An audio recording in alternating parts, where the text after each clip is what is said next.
Yo, what is going on, guys? New Gaming here, and today I'm going to show you guys how to set up your OBS settings for recording so you can upload to YouTube, you know? Now, I can't say that I know all these settings, like what the best settings are. There's actually a link in the description from YouTube themselves of like what bit rates and everything you should use depending on what you are.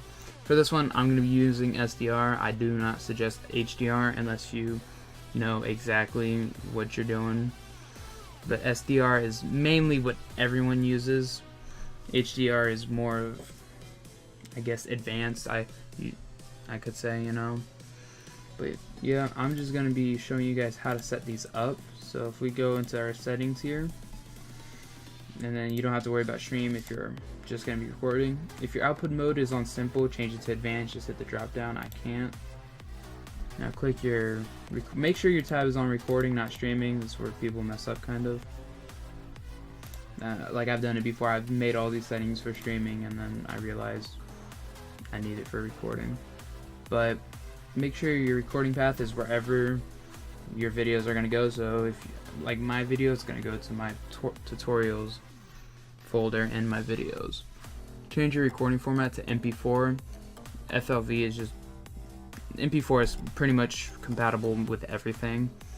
If FLV isn't, so it's just easier. Audio track, this all depends. I have two because I have one for my desktop audio and one for my mic. Now, obviously, it's going to be a bigger video size if you have two audio tracks.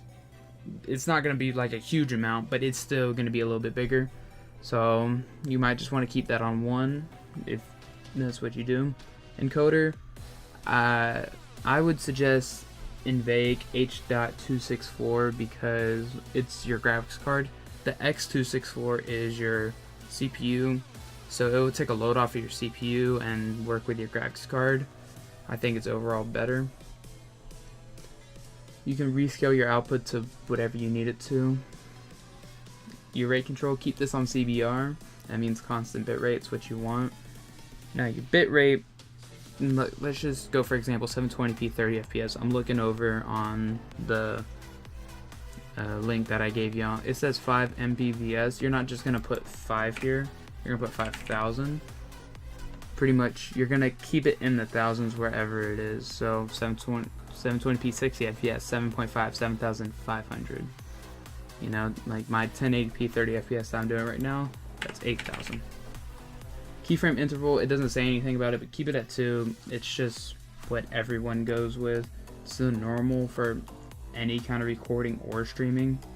Your profile, where it says under the video codec for H.264, it says profile high, so put that on high.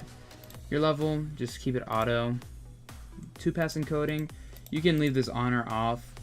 If you're having trouble recording, like if you're going, your videos don't come out as smooth as you want them to, you can probably turn it off, you know, see if that helps anything. Audio, normal things, your sample rate can, depending on whichever one you want, 44.1 or 48 hertz. Your desktop audio, obviously whatever you hear, like I use my headset to hear from my computer.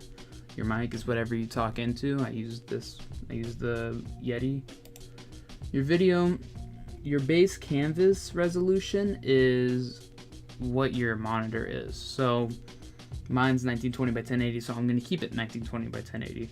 But your output scaled resolution is whatever you want your video to come out as. So mine, I want it to come out at 1920 by 1080, but like if we go back to 720, you would hit the down arrow and choose 720 or 1280 by 720 to make it 720p. Your downscale filter, there are 3. There's bilinear, bicubic, and then another one that starts with an L that I can't remember. That just depends on how well your video looks. So I would suggest putting it on whatever OBS left it on when you first started it.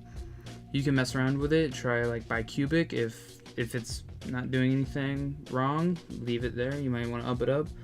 And like I said earlier about the 2-pass encoding, if your video is not looking as smooth, maybe downgrade it, see if it changes anything. If it doesn't, you know, just mess around with it. I didn't really see it making any difference when I kind of mess around with it.